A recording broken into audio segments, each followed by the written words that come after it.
Salut à tous et c'est parti pour la ronde 6 du championnat du monde qui oppose Ding à Gukesh. Hier, on avait une partie assez molle sur une française d'échange.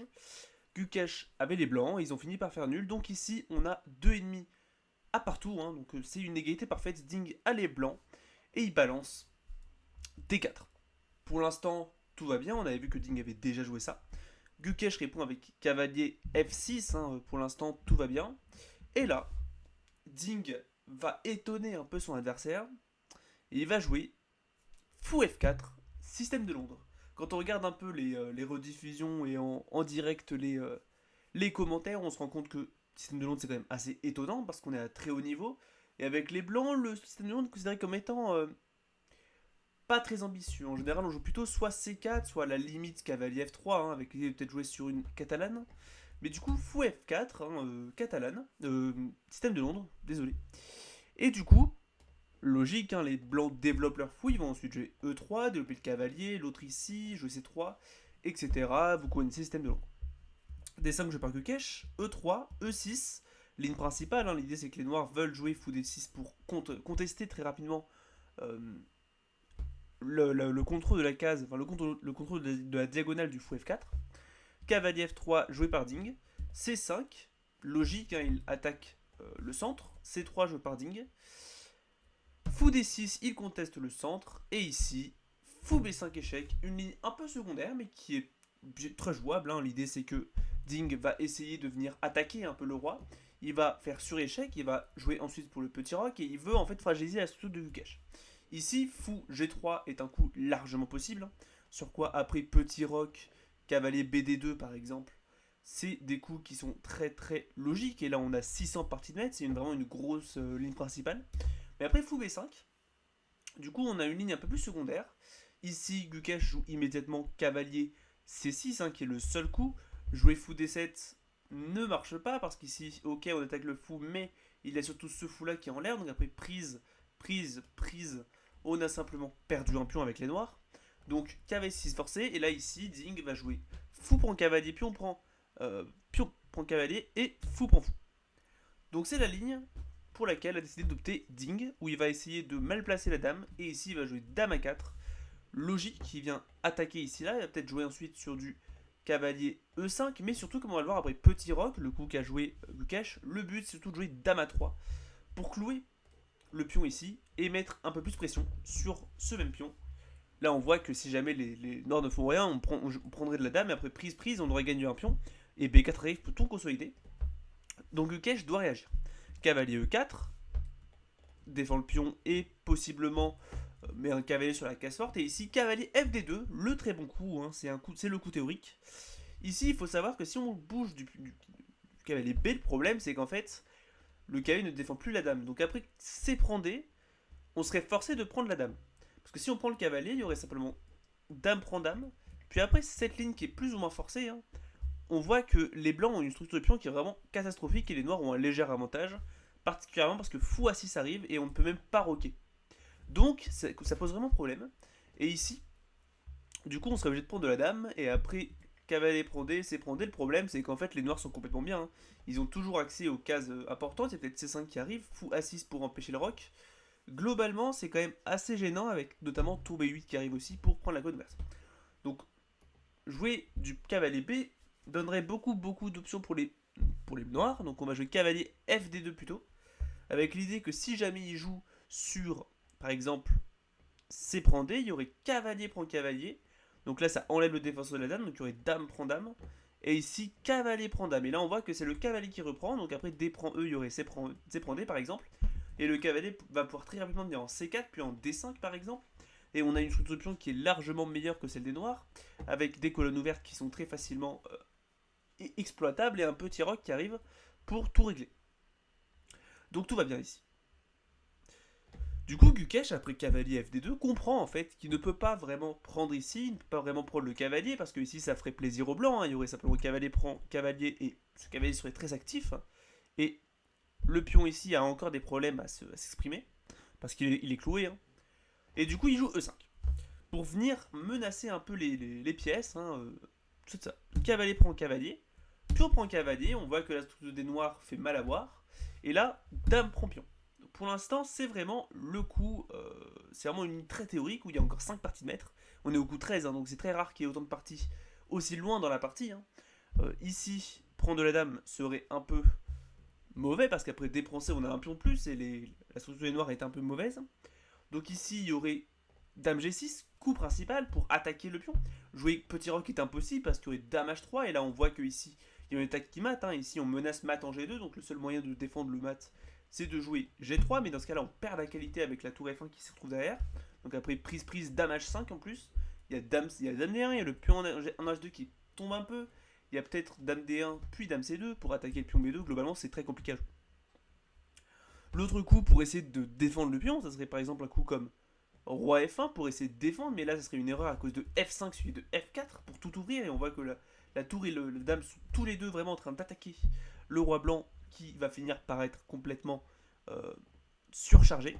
Si on joue G3, le problème c'est qu'on se crée d'énormes cases ici sur case blanche, et surtout il y a fou A6 suivi de fou D3 qui arrive très rapidement, et on voit qu'on n'a aucune case sécurisée en réalité dans la position, donc c'est pas vraiment intéressant. Et du coup, Gukesh va jouer cavalier D2, il resacrifie le pion que Gukesh va prendre, donc c'est toujours très théorique.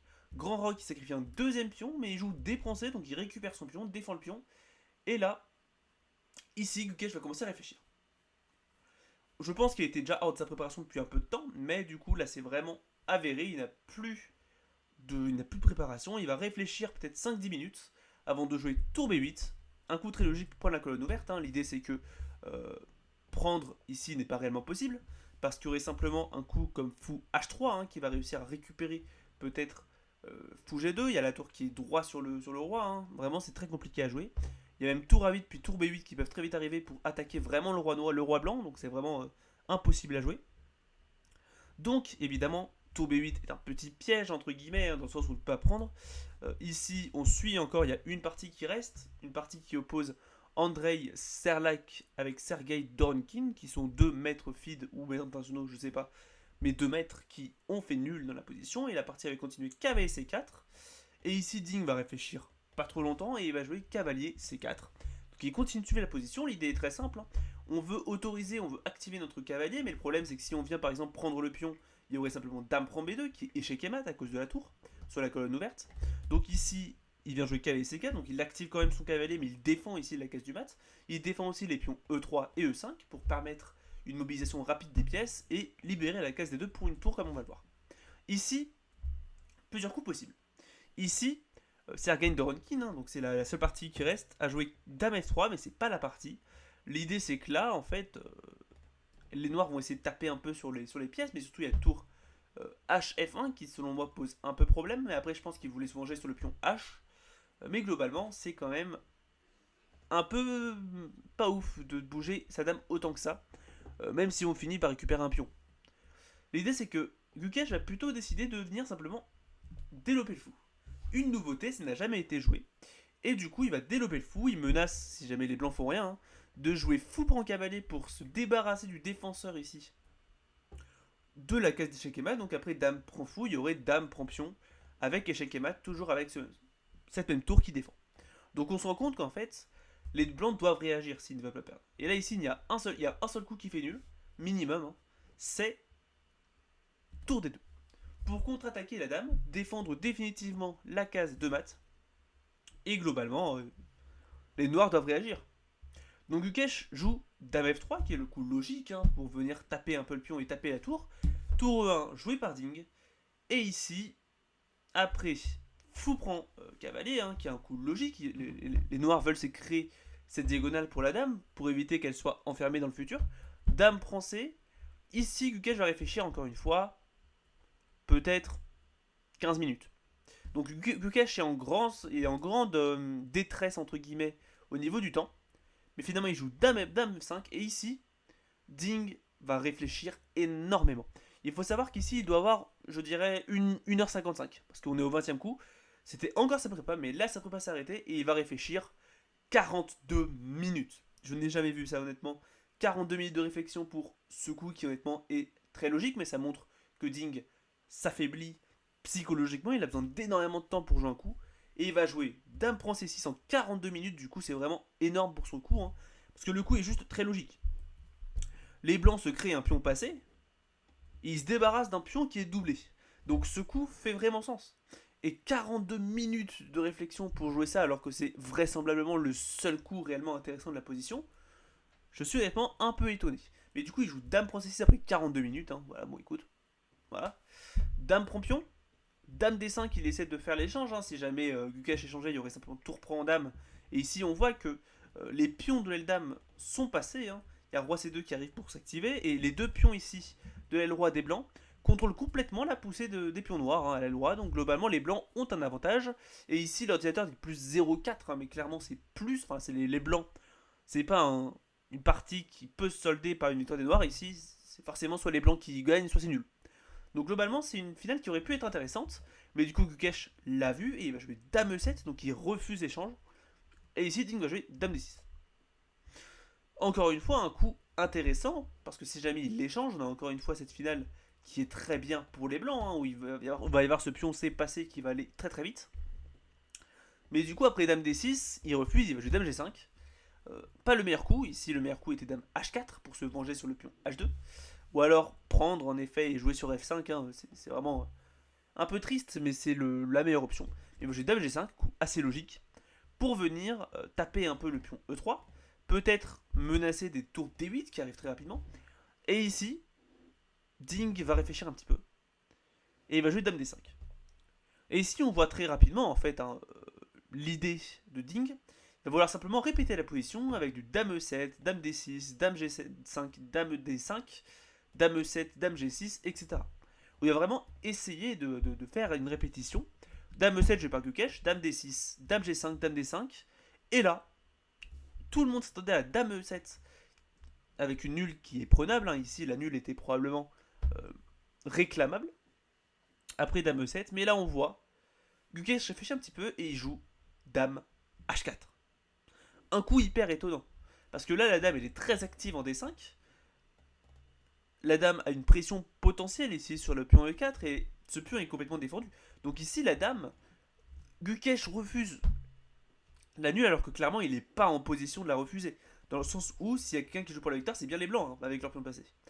Donc c'est incroyable. Mais du coup, il refuse la nulle, Gukesh. Mais je pense qu'en fait, quand on regarde, c'est juste pour jouer psychologiquement. En réalité, quand on regarde, Ding va ici réfléchir un peu. Et on voit qu'il est pas content de pas faire nul. Et on voit qu'il est un peu dévasté, il est pas dans son assiette. Donc je pense que Gukesh a juste voulu faire un gros bluff, lui dire tu veux faire nul, on va pas faire nul, on va continuer à jouer. Ici Ding joue tour D1, donc logique, hein, le coup est très logique, la tour était attaquée, donc on va jouer tour D1 pour contrôler la colonne ouverte. Ici si tu joues par exemple tour D8, qui est un coup logique, bah ici il y aurait simplement prise. Hein. Et là, après tour prend tour, il y a mat du couloir, hein, et même si tu prends, bah, je vais récupérer de la tour avec le mat du couloir qui se répète. Globalement, c'est impossible. Donc ça empêche à Gukesh de jouer sur tour D8. Maintenant, euh, si jamais on avait joué tour G1 par exemple, là il y aurait par exemple eu tour D8. Juste pour montrer, après Dame 5, G6, globalement tout va bien quoi. Parce que les noirs contrôlent la colonne ouverte. Mais après tour ED1, bizarrement, les noirs, on ne sait pas trop ce qu'ils vont faire là. Ici, Gukesh va jouer G6, logique, il essaie de consolider et préparer la poussée F5. Et là, ici hein, le coup naturel pas excellent, c'est soit roi C2, mais surtout en fait C4. Parce qu'on a un pion passé. Et quand on a un pion passé, on veut évidemment le promouvoir. On va jouer ensuite sur des coups comme roi B1, tour C1, tour C2. Et vraiment jouer très rapidement sur la poussée du pion C, qui est vraiment très dangereux pour les noirs. Et ici, les blancs ont un avantage. Les noirs ont un bon avantage, ils sont peut-être pas gagnants, mais ils ne peuvent pas perdre. Parce que les noirs, eux, vont être beaucoup trop occupés à défendre cette menace. Donc c'est impossible. Et ici, les noirs seraient forcés de jouer une position très défensive. Mais du coup, Ding, sans commentaire, j'ai Dame E5. Ici, en fait, il veut peut-être forcer l'échange de dame en venant Dame G3 ou Dame F4. Mais il ne cherche pas le gain. Il a une grosse faiblesse, il ne cherche pas le gain. C'est triste, hein, mais globalement, on voit en fait qu'il craque complètement psychologiquement. On voit qu'en fait, durant ce championnat du monde, ok, il fait pas des coups mauvais, il a une bonne qualité de coups, mais il n'a aucune ambition. Il ne veut pas jouer en fait, il ne veut pas. Et en fait, on voit, mais durant tout ce championnat du monde, on voit que Ding est juste... Il ne fait rien. Il n'a aucune ambition. Il veut juste faire des bons coups, faire nul et se barrer. Donc, ça montre quand même un état un peu fragile du champion du monde qui ne veut plus se battre et qui veut juste jouer les parties. On va les jouer quoi. Mais du coup, après Dame 5, Gukesh va jouer tour BE8. Et là, on voit que Ding, vraiment, dans les caméras, hein, si vous avez vu les caméras, on voit typiquement que Ding craque. Il commence à trembler, il commence à regarder dans le vide, il a ses yeux qui tremblent. Clairement, il n'est pas dans son assiette, il va réfléchir peut-être 20 minutes pour jouer Dame G3. Donc on voit, hein, il veut échanger les dames. L'idée, c'est que si il échange, bah, il y aurait simplement à changer et la position serait complètement euh, stérile après tour E5 pour revenir jouer en G5 et attaquer le pion, peut-être jouer ensuite H5, H4. C'est stérile. Mais du coup, là, Gukesh, il va jouer Dame H5. Encore une fois, on ne sait pas pourquoi il fait ça. Je pense qu'à l'époque, en fait, bon, il y a quelques coups, il ne voulait pas prendre parce que ça offrait une bonne finale pour les blancs. Mais là, maintenant, il ne prend pas parce qu'il se rend compte qu'en fait, Ding, il est complètement au bout du rouleau. Et donc, il veut essayer de voir s'il fait une erreur. Mais sauf que là, en fait, le problème, c'est qu'il avait une très bonne finale qui est peut-être même gagnable, hein, dans le sens où si on réussit à récupérer le pion G, on a pion G et pion H qui sont très passés. C'est compliqué à la perdre, quoi, avec les noirs. Mais du coup, il va jouer Dame H5 pour essayer de jouer sur quelque chose. Il comprend que Ding faiblit. Il, il s'en fout de jouer précisément. Il veut pas jouer les meilleurs coups, il veut juste faire en sorte que Ding fasse une erreur. Ding va réfléchir un petit peu, il va jouer finalement Dame F4 pour mettre pression un peu sur le pion E5. Peut-être aussi mettre pression sur le pion ici. Prendre peut-être la colonne à 7ème rangée dans le futur. Et là, Gukesh va jouer Dame A5. Ok. A3 jouer tempo. Dame B5, il essaie de s'infiltrer. Mais là maintenant il a plus l'avantage. Tour D4. Et là on voit que c'est Ding qui a l'avantage. Parce que là, il y a beaucoup de faiblesses. Tu ne peux pas vraiment jouer E5 parce que ça peut au tour 1 des 2 et ça commence à chauffer quoi. Moi je joue C4, C5 et je vais pousser mon pion, il y a peut-être tour C2 qui arrive. C'est compliqué. C'est compliqué. Donc tour D4, ici, Gukesh se rend compte qu'il n'est pas forcément bien et il va jouer finalement F5. Oh mince. C'est pas ça, autant pour moi. Il va jouer Dame 2, voilà. J'ai dû me tromper dans les manipes. Dame 2. Ici, il attaque le pion H2, il essaie de s'infiltrer avec la dame, il essaie de faire un coup, quoi. Il est moins bien, et il essaie de faire un coup. Tour 1 des 2, je parle Ding, un très logique, il vient attaquer la dame et forcer une réaction. Ici, il ne peut pas juste simplement revenir en arrière, parce qu'ici, il y aurait tour prend pion, et ici, Ding gagne un pion, donc il doit réagir. Dame 1 peut être un coup intéressant, mais après Roi C2, on voit pas vraiment l'idée, hein, il y a le pion C qui file. Donc il va finalement opter pour Dame F3, avec l'idée de peut-être échanger les dames. Hein. L'idée c'est que si jamais Ding échange les dames, il y aurait pion prend, et là maintenant ça commence à être compliqué, le pion E3 est en l'air. Il y aurait peut-être G5, G4 ou F5 qui arrive pour vraiment consolider le pion, qui est vraiment très passé, hein. Il est à 2 cases de la promotion. Mais donc, ici, Ding va faire encore une fois une petite erreur, qui montre son manque d'ambition, et il va jouer Roi C2. Un coup, ma foi, naturel, mais il est vraiment pas ambitieux, hein, dans le sens où il avait Dame G5 possible, hein, pour jouer ensuite sur H4 3C2, et là maintenant les dames restent ce chiquet, et si tu forces vraiment l'échange, bah là je te prends maintenant, et là j'ai tour G2, et ça commence à être chaud parce qu'après tour H8, il y a peut-être tour D5 hein, peut-être, pour taper. Globalement ça va commencer à être vraiment trop compliqué, hein. Ici les blancs vont gagner du matériel et avoir une finale gagnante. Donc, Dame G5 était probablement le meilleur coup pour gagner une dame très très active avec H4 H5 qui arrive.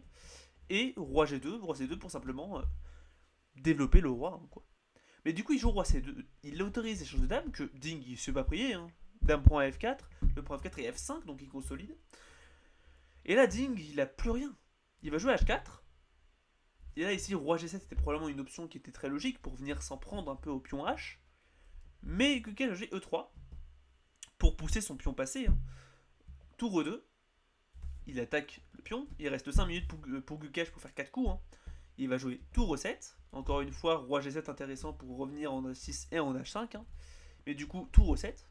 Roi D3 attaque le pion, tour F8 défend. Et ici, Ding balance une bombe sur l'échiquier. Je m'attendais honnêtement pas à ça quand je l'ai vu. H5. Il a joué vraiment très pleutrement jusqu'à là. Et là, il balance un sacrifice positionnel. Donc très joli de sa part. Franchement, bravo. Il a réussi à reprendre ses moyens et à jouer activement. Donc bravo à lui. Et là ici, Ding va décider de prendre le pion, donc c'est très logique. Ici, Dame Roi G7 était probablement plus jouable pour jouer sur la nulle, mais je pense qu'il avait pas envie de faire la nulle, il avait envie de jouer sur le craquage de Ding, mais du coup il va G prend H pour essayer de créer un déséquilibre. L'idée c'est qu'il accepte de prendre un pion, mais il va essayer de se créer des pions passés peut-être sur la colonne H. Tour D5 joué par Ding qui s'en prend au pion F5 faible. L'idée c'est que si on le défend, il y a le pion E6 qui tombe, enfin E3. H4 joué par Gukesh. Tour prend F5. Tour D7. Roi C2, on voit que le roi blanc est hors de jeu. Roi G7 joué par Gukesh et tour G2. Ici, une option qui aurait pu être possible, c'est tour E5 qui aurait pu être jouable pour essayer de taper un peu sur E3. Mais ici, il y aurait eu tour prend tour, pion prend tour et tour F2, échec, qui perd la partie immédiatement pour les blancs parce qu'après tour prend tour, pion prend tour et roi prend pion, les noirs pourront simplement pousser le pion H et faire dame. Donc globalement, c'est perdant. Donc ici, il va jouer roi tour G2, avec la petite idée que s'il y a roi H6, il y a dame, tour F6 échec, puis tour G5 échec et mat, ça peut être marrant.